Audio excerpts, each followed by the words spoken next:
let's just be patient. And patience, by the way, as I've said on here, I'm willing to go that route because I think it's necessary. I don't think the Bruins are contenders. And I think a lot of you feel the same way. And when you're so far away from contention, to rush things, to try to put band-aids on things, to sacrifice the future for a present that's not ready is irresponsible. So I'm sitting here saying that I know patience is the right route. It really is. But at the same time, does David Pastrnak feel that way? Does Charlie McAvoy feel that way? It's easy for me to sit here and say, hey, you guys just have to be patient, let the young kids develop, and you guys could be a contender in 2, 3, 4 years. It's very easy for me to sit here and say that, or for you guys at home or listening in your cars to say that or think that way. It's a hell of a lot harder for David Pastrnak to think that way, to feel that way. You're listening to the PuckUps Podcast. It's time to hit the ice with Brian DeFelice. Welcome into episode 53 of the PuckUps Podcast. I am Brian DeFelice, and thank you all for joining me. On today's show, I want to talk about why the next calendar year is so crucial for the Boston Bruins. But first things first, if you haven't done so already, please go ahead and subscribe to the PuckUps on YouTube, Apple Podcasts, Spotify, or anywhere else that you get your podcast. And on Friday, I'll be doing a mailbag episode. So if you'd like to get in touch with me to be a part of the show, you can email me at info@thepuckups.com. You can tweet at me on X at @BrianDeFelice_. You can tweet at the show at the PuckUps, or leave a comment on YouTube, Instagram, TikTok, anywhere the show has a social media account and post content. Now, as I said off the top, I wanted to talk today about why the next calendar year, not just next season, but the next calendar year is so vitally important for the Boston Bruins. I want to talk best case scenarios, worst case scenarios, and ultimately, this conversation was going to be present no matter what when you talk about the Bruins trying to walk a very tight rope in terms of trying to retool, rebuild on the fly when their top players are approaching 30 or are 30. Let's face it, it would be so much easier for the Boston Bruins to accomplish what they're trying to accomplish if their best players were, say, 25 or 26 right now instead of 28 to 30 years old. You add to that, which is a very difficult dynamic to navigate in and of itself, but you add to that the landscape of the NHL and how it's changing. We see it this offseason with top players requesting trades. You know, free agency is not really the avenue anymore. It seems like it's big hockey trades. And players are starting to take over some leverage and some power with their futures when they have certain trade protections and they don't like what they're seeing where they are, and they want to capitalize on winning. So we'll talk about all of that. And before we do, just to set the stage, I want to remind everybody what David Pastrnak said at the end of the season when the Bruins fell to the Buffalo Sabres in Game 6. You feel this team's very far away from being a cup contender again? I mean, you know, looking at the division and, like I said, the teams and the points everybody was putting in the winning, then yeah, we made the playoffs, but we're still a wildcard team, so yeah, we have much more to improve.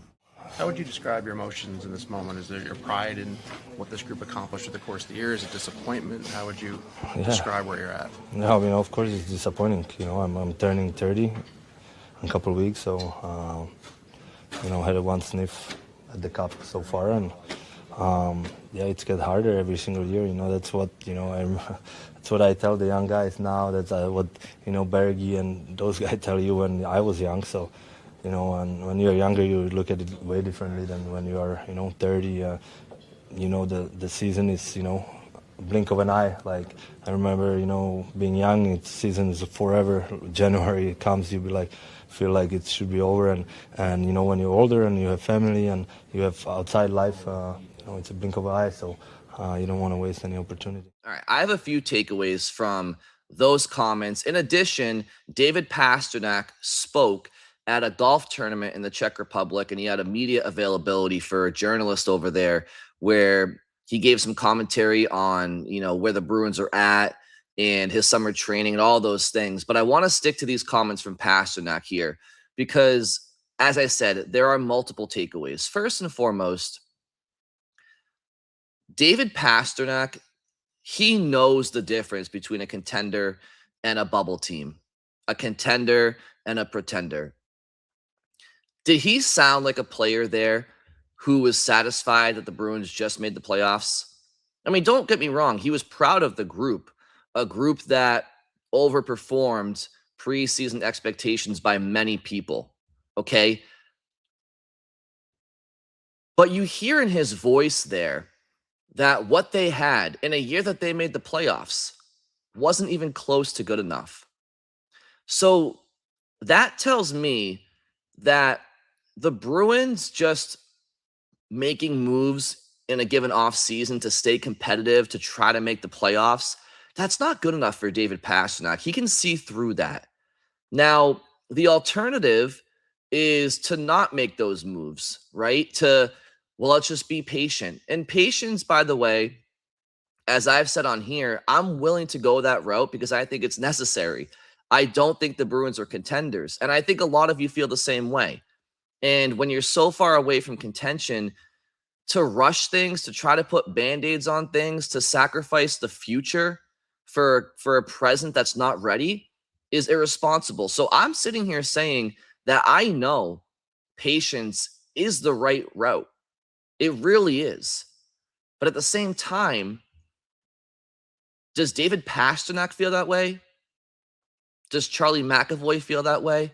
It's easy for me to sit here and say, hey, you guys just have to be patient, let the young kids develop, and you guys could be a contender in 2, 3, 4 years. It's very easy for me to sit here and say that. Or for you guys at home or listening in your cars to say that or think that way. It's a hell of a lot harder for David Pastrnak to think that way, to feel that way.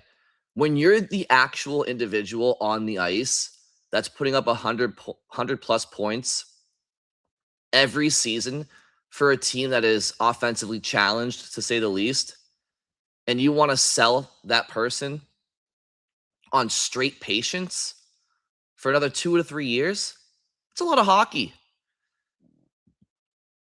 Those are a lot of games to step onto that ice for in between those boards every game, every season, knowing that it's all for naught because you're not a contender. You're just being patient. Now, again, I think that's the way to go.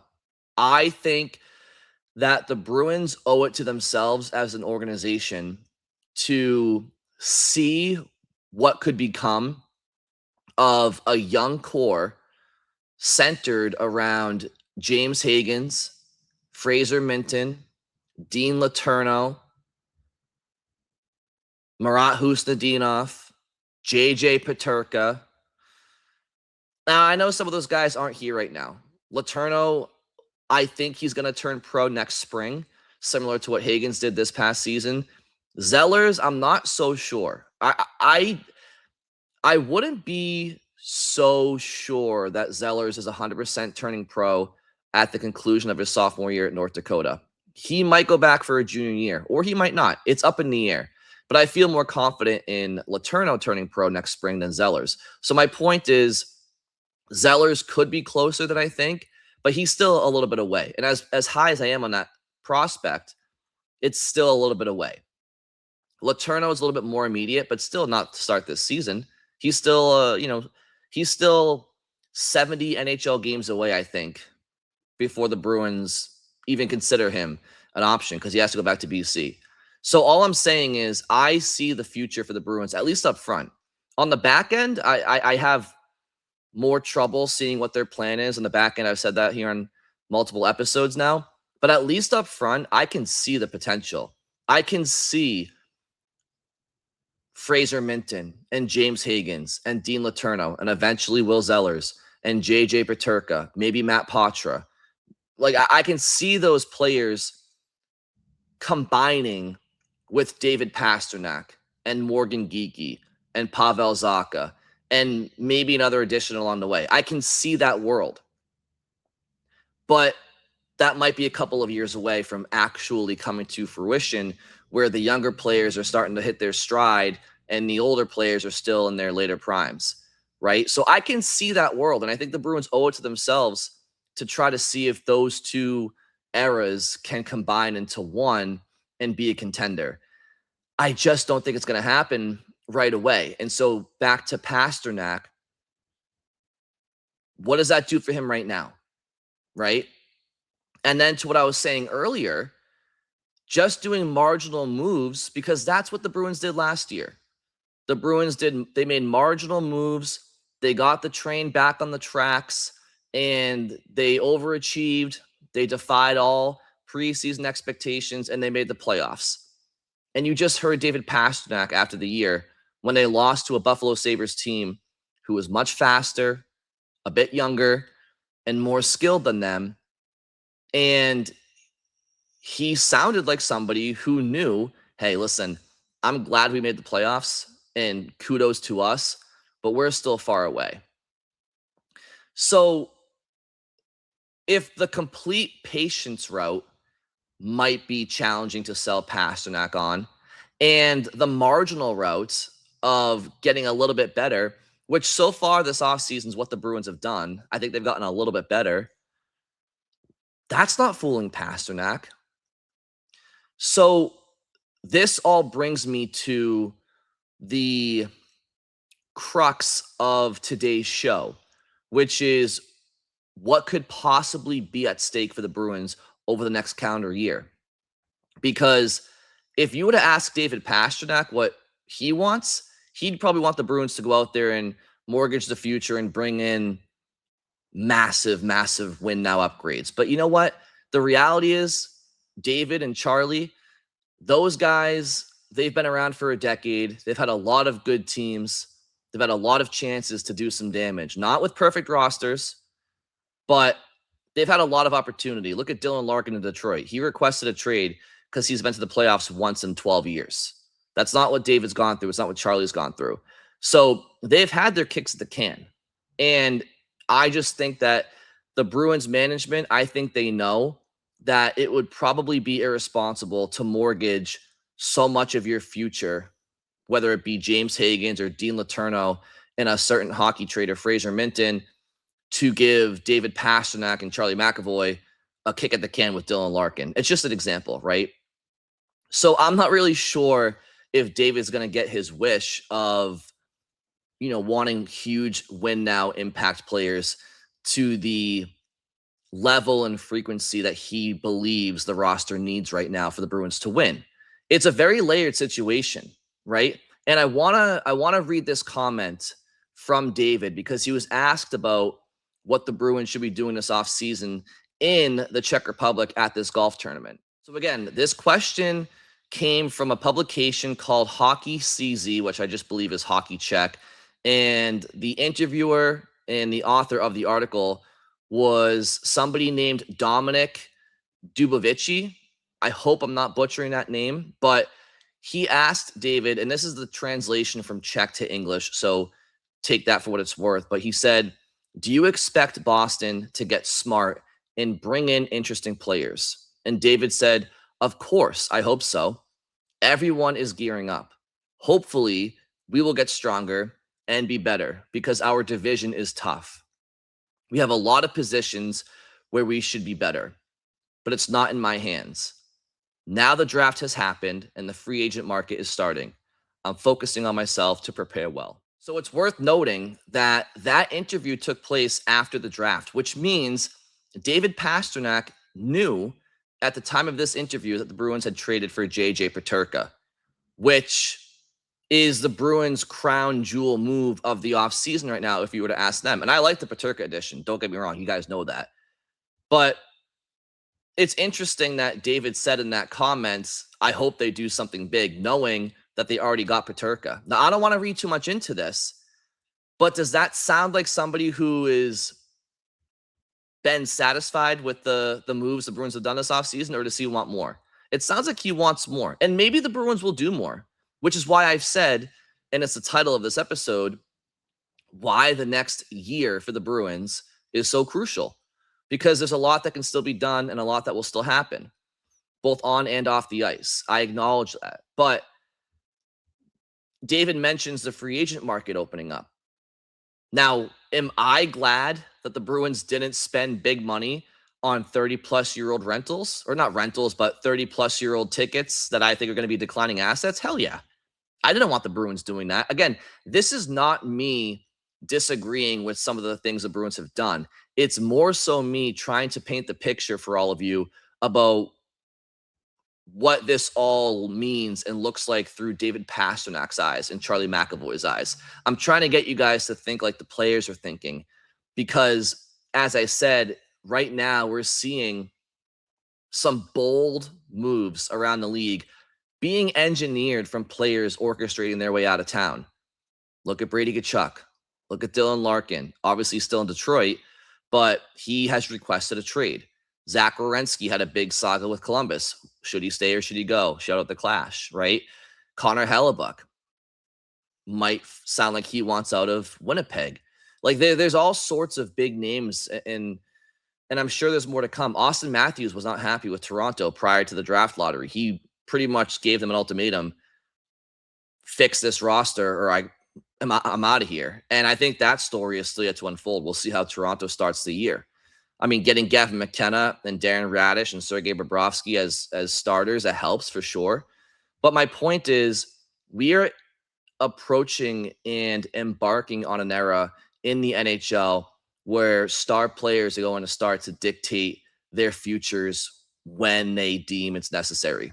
So when it comes to the Bruins, David Pastrnak, after the draft, after the acquisition of JJ Peterka, is mentioning free agency, and that hopefully the Bruins can do some more stuff. And what the Bruins did was they brought in Connor Clifton back. And that was it. They brought back Connor Clifton on a 2-year deal for $2.75 million, and they had a bunch of minor league signings. And obviously the Will Borgen trade was a trade, which I'm willing to bet David Pastrnak probably has no idea who Will Borgen is, despite playing against him a handful of times throughout his career in Seattle and New York. So, I'm not saying that the Clifton move was a bad move as a depth defenseman that we all know plays hard and plays physical. Not saying that the Will Borgen move, do I love giving up a second and a third for him? That could turn into a second if the Bruins make the conference finals in the next 2 years, which I don't think is happening. I think that's a little bit rich for my liking. But either way, it's a small move that could work out, but it's not going to excite David Pastrnak. Jonas Korpisalo going to New York, I don't think Pastrnak really cares about that, with all due respect to Korpisalo. So my point is, he is expecting more help. Is he satisfied with just JJ Peterka and Connor Clifton and Will Borgen to this point? He's probably looking at it saying, all right, well, Arvidsson left, Peak walked. Like, I don't know how much of an upgrade are those two players. I'm sure he likes the idea of playing with Peterka, don't get me wrong. But my point is, if David Pastrnak isn't happy with where the Bruins are going, even if that means the Bruins are doing the right thing, which is being patient and not overcommitting on what would be aging contracts, like, all it takes is David Pastrnak to be dissatisfied and want to go win somewhere else, because he has put the Bruins on notice, even if it was not really intentional, that he's turning 30 and he only has so many kicks of the can remaining. So I want to get to this quote here from Elliot Friedman as well on 32 Thoughts regarding JJ Peterka, because personally, I'm very excited about the Peterka acquisition. I think he's a very talented player, but what I like most about that acquisition is his youth, because as I've said before, he's closer to the Hagens, Minton, Letourneau, and Zeller's age group objectively than he is, Zacha and Pastrnak and McAvoy and the Lindholms and Zadorov. Like, he's closer in age to the younger kids than the older guys. So I like that addition as well for that reason. But here's what Elliot Friedman had to say about JJ Peterka. Peterka, Pasternak, they should be fantastic together. You know, Peterka's an interesting guy. Let's put it that way. He's extremely talented. It was time at the end of his stay in Buffalo. It was absolutely time. He had to go for him and them. And I just heard it wasn't a great fit this year in Utah.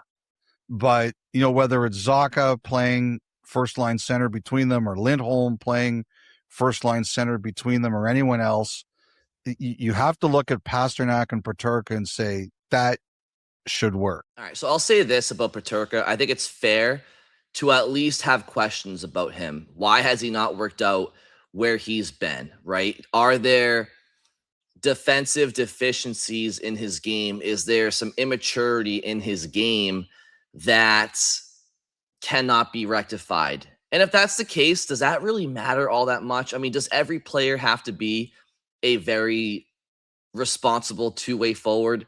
Listen, if you can give the Bruins 70 plus points, but you're having a couple of turnovers along the way or a couple of lackadaisical back checks, at some point you got to live with that, right? You got to live with that. But ultimately, when it comes to Peterka, I have no real worries about him. I think that in Utah, it's very clear to me that it was a situation of too many chefs in the kitchen. I've said this before, but when you have Logan Cooley and Clayton Keller and Dylan Guenther and Nick Schmaltz, not that I think Schmaltz is necessarily more skilled or better than Peterka, but I think that Utah roster had a lot of speed and skill on it in youth. And I think Peterka was just part of that. Whereas in Boston, yeah, the Bruins have some youth and skill in Minton and Hustadinov and Hagens, but they're still, in Hagens in particular, is very much still finding his footing. He's only played a couple of games. And I think Geekie has a hell of a shot, but he's not the fastest player. He's not the best playmaker. Pavel Zacha's, I like Zacha. He's a good player. He's not explosive, but he's a good, solid player. Pasternak, of course, is all world.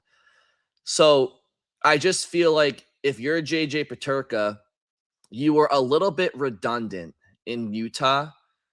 And sometimes with redundancy, you know, certain players have a hard time being optimized because, like I said, there's redundancy. Whereas in Boston, I just feel like Peterka's skill set is more unique to the Bruins lineup than what it was to Utah's. And so I think for that reason, Peterka will be on the power play, which he wasn't a top power play guy in Utah. And it's not because of a lack of skill. I think that Utah group had already been playing together for a couple of years between Utah and Arizona. And Peterka was the new guy on the block and kind of had to find his way in. And in Boston, I think he'll be featured on the power play. I think in Boston, he'll probably play 5-on-5 shifts with David Pasternak. So I think Peterka offensively is going to have a much, much better year than what we saw last year in Utah. And I do think that the baseline for him should be 65 points in Boston in his first year. I think Peterka definitely can be a legitimate top 6, top line scorer for the Bruins, if not right away throughout his tenure in Boston. But that remains to be seen, okay? But in any event, so let's just talk why this next year, calendar year, is so important to the Bruins as an organization. I think it's make or break. I think that at some point here, we're going to get some serious direction on where this team is going. And it might not all be because of the Bruins' own choice, right? So I think I'll start with the best case scenario. Best case scenario for the Boston Bruins, honestly, in my opinion, sure, make the playoffs if you do along the way, but it's less about making the playoffs and it's more about, are there younger players? Is there younger up-and-coming core? Are they clicking? Are they hitting? And honestly, that's a lot of pressure to put on these kids at such a young age because development is not linear. There's up and downs to it. And so It's unfortunate, but I think it's the reality because of the second part that I'm going to say. If the Boston Bruins miss the playoffs narrowly, or they make the playoffs, but they're a first-round exit again, but James Higgins has 50 to 60 points, Fraser Minton puts up 45 points, 50 points, Husnudinov another 25 to 35 points, maybe Dean Letourneau enters the mix at some point next spring, and he kind of comes onto the scene as a unicorn, and people are like, oh wow, this kid's gonna be something. If all of those things happen, David Pastrnak can look at that and say, well, these kids are gonna be something. They already are starting to become something. We have something here with these kids, and you have me, and you have Zaka, and you have Geeks, and you have Peterka. If Peterka puts up 70 points, like if all of these things happen and Jeremy Swayman continues to be a top 5 goalie in the league, and Will Borgen turns out to be a very, serviceable, middle pair defenseman, and McAvoy has another great year. If all of these things happen, I think it's best case scenario because you're aging, and I don't want to say aging in a bad way because McAvoy isn't even 30. David just turned 30. These guys still have a lot of good years left.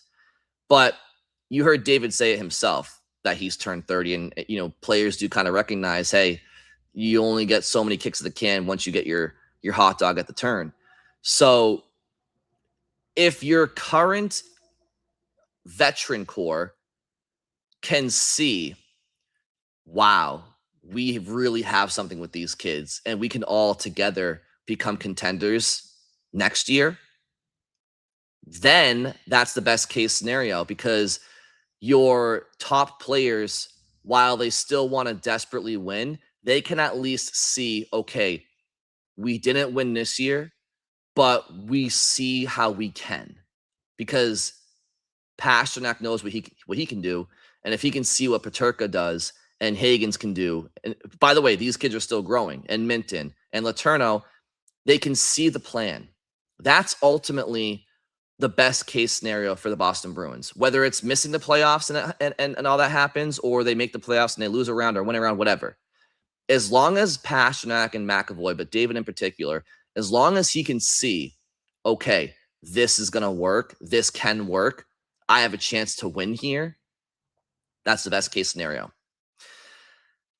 And then, next off season, maybe they can make a move. Maybe maybe an impact player is unhappy with where they are and what transpired over the past year. And when I say that, I mean the year that's about to happen. And they want out. They see what Boston has going on. They want to play with Pastrnak or whatever. Like, this is the best case scenario for the Bruins, is to have your young and up-and-coming future core showcase what they can do and what they're going to be, not only to the fans, not only to the league, but to the Bruins' own top players. And then the Bruins' top players sit there and say, okay, we can all do this together then. We can win here, or at least contend here. Because all you can really ask for is a chance to contend. How many contenders are there in a year entering the season? 6, 7, right? And how many of those guys win? How many of those teams win? 1, right? So only one team wins every year. So as long as the Bruins' top players can see that we can contend here in Boston, then that's great. But what's the worst case scenario for the Bruins? The worst case scenario for the Bruins is that next year, because development's not linear, maybe James Higgins struggles. Maybe James Higgins puts up 20 points, 25 points. Maybe he's up and down from Providence. Maybe Fraser Minton has a sophomore slump and he puts up 25 points. Maybe Husnudinov turns back into a pumpkin, which I don't think he's going to. I think Huzi's a legit middle 6 water bug. I think you can pencil him in for 25 points a year easy, just because that's, effort alone and he has a skill. But what if Husnudinov produces more like a fringe 4th liner next year? What if JJ Peterka doesn't fit in Boston? What if he just doesn't jive and he puts up 50 points instead of 70? What if Morgan Geekie has a down year? What if Jeremy Swayman has a down year? What if Charlie McAvoy gets hurt? What if the Bruins, I know it's a lot of what ifs, but I'm painting a lot of what ifs for both situations. What if the Bruins have a really bad year and the trade deadline comes around and Pavel Zacha is not extended at that point, and the Bruins are like, you know what? Maybe we're sellers at this deadline, and let's move on from Pav and optimize him while we can. There's going to be a lot of Bruins fans that would say, good, you guys have to reset and, move on from him now while he's still, not 30 and making $3 more million AAV than what he is now. But how do you think David Pastrnak feels about that? Right? So the worst case scenario is that the Bruins' young and up-and-coming core don't hit right away, and the team is not very good, and they hit the deadline, and they're not a playoff team, and they sell. Then what happens in the offseason? Do you think David Pastrnak is very happy about his chances to win in Boston now that he's 31? You think Charlie McAvoy and his Team USA group chat about Brady Tkachuk and Matthew Tkachuk boasting to everybody now that Brady's won his first cup in Florida and Matthew's won his third cup? Right? Like, that's the worst case scenario for the Bruins. Not for all Bruins fans. There are some Bruins fans out there who right now say trade McAvoy, trade Pastrnak, and build around Minton and Higgins and Letourneau and Zellers and others. But to that, I would say, guys, even if the Bruins wanted to do that, which they don't, because David Pastrnak is a top scorer in the world, one of them, and he's just turning 30 years old, which in hockey terms is not young anymore, but it's not old yet. He's not 35, he's 30. And Charlie McAvoy was 13th in Norris voting. Doesn't mean he's untouchable, but I'm telling you, the Bruins aren't trading those guys. And even if the Bruins wanted to trade them right now, they have full no moves. So they don't have to go anywhere they don't want to go. Now, next year, this time next year, as I said, if the Bruins miss the playoffs and their younger players take steps back, because that's normal in development, or they just don't pop right away because that's normal in development. Not everybody's Macklin Celebrini or Connor McDavid in year one, or Sidney Crosby, right? If David Pastrnak sees that the Bruins are not a playoff team at the end of next year, and the organization requires more patience, would anybody here be surprised if he asked Don Sweeney for a trade? I'm being honest. I'm not trying to be pessimistic. And again, I'm painting worst case and best case scenarios. The best case scenario is that the Bruins young players show who they are and who they can be, and that the Bruins older core says, okay, we have something here and we can contend here now, next year. And maybe we add another guy or two. That's the best case. And that could happen. I think that could happen. The worst case could also happen. And I think we all need to recognize that possibility. If the Bruins don't have a good year and they sell pieces, do not be surprised. Do not be surprised if David Pastrnak or Charlie McAvoy, and I'm talking Pastrnak in particular, says to Donnie behind closed doors, hey, you have this offseason to bring in Leon Draisaitl or I'm gone, or I'm requesting a trade, because I'm not waiting around for James Higgins and Fraser Minton and Dean Letourneau and Will Zellers, who is still in college and might just be a middle six forward at best. I'm not waiting for these guys to get ready because I'm going to be 35 by then. Now, maybe a lot of you fans would sit there and say, David, tough shit, that's the business. You should wait around. It's not that hard to wait a couple of years, but it's easier said than done from where we're sitting than where he's sitting. He's the one playing. So that's why I feel like this next calendar year, not just next season, I would say from right now, July of 2026 to July of 2027, I don't know if it's dramatic to say this. I think it's fair to say this is probably the most important calendar year for the Boston Bruins. Maybe since the year they brought in Chara and Savard. Maybe post Joe Thornton trade. Because right now, in my opinion, depending on how next season goes and next off season, I think that we're talking about what's at stake this next year. It's David Pastrnak maybe requesting a trade, maybe, if things go wrong. And would anybody blame him if they do? Like, would anybody blame him if he at some point just says, you know what, I'm not seeing the vision here anymore, and I don't know if I trust, this organization to get to where I want to be to win a championship before I'm 35, 36, 37. So if that were to happen, now you're talking about trading one of the best players in hockey, like, right? And now you're talking about a major reset. And there's some Bruins fans out there that would like that. Like, I get it.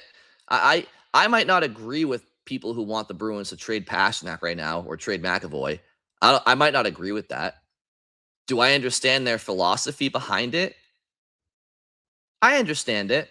I understand somebody saying, you know what, the Bruins aren't going to win. They're not going to win a championship in the next couple of years. Trade Pastrnak now while he's still young-ish and get him for a king's ransom and add that king's ransom to Minton and Hagens and Letourneau and Zellers, etc. Okay, I understand what you're saying. I personally am not there right now because I think that there is still an opportunity for the young to win with the getting older. I think that the Bruins' current top core and the Bruins' young and up-and-coming core, I think they could win together over the next few years if things go well. I do. And I think the Bruins want to see that through. But if in doing so, there's some bumps along the way, I don't think David Pastrnak, and I don't want to put words into his mouth, but again, I played his comments at the end of last year off the top, and I just read to you a quote from him this past week over in the Czech Republic. He wants the Bruins to make moves. He said the Bruins were not good enough in a lot of areas last year in that quote. I like JJ Peterka. I think he's a net positive over Victor Arvidsson, especially when it comes to his youth. But is Peterka for Arvidsson and Borgen for Peak? That and DiPietro for Korpisalo? Again, moves that I like. And I like all of those moves individually. But are those moves moving the needle all that much? I guess it remains to be seen.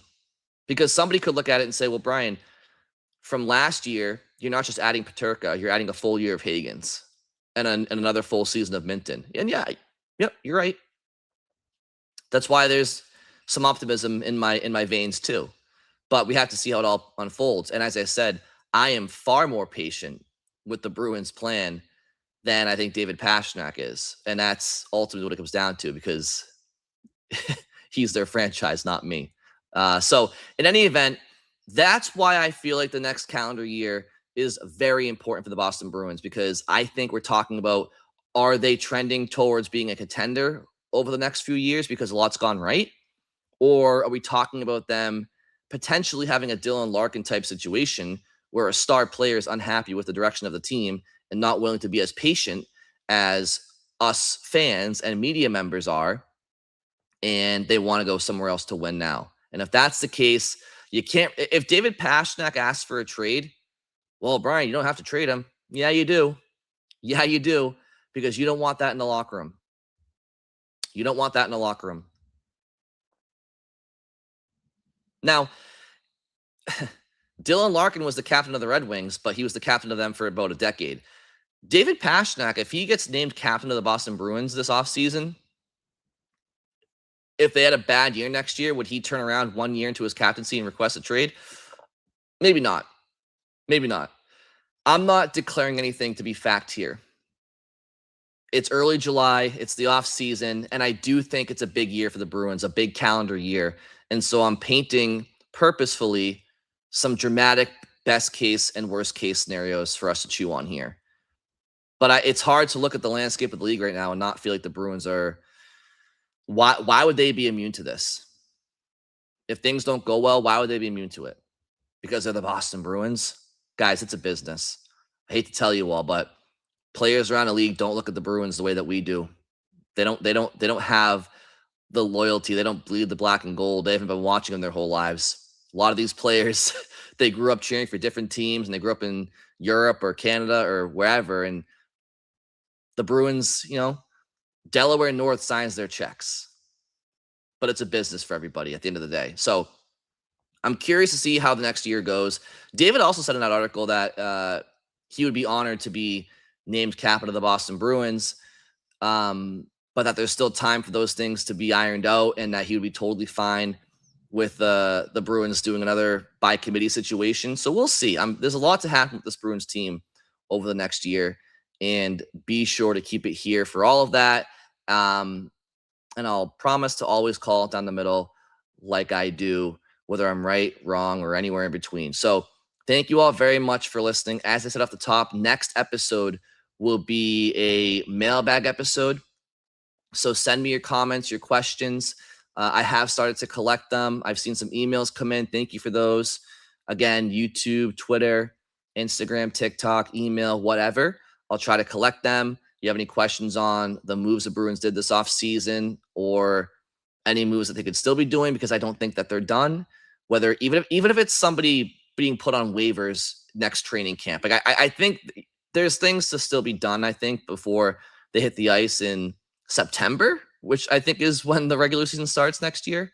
So again, it's not over yet. There's a lot to happen, not only before this coming season, but throughout it and next off season, before we really get to see the answer to the question that I posed today. But that's why I said the next calendar year is crucial for the Boston Bruins. Thank you all very much for listening, and I'll talk to you on Friday.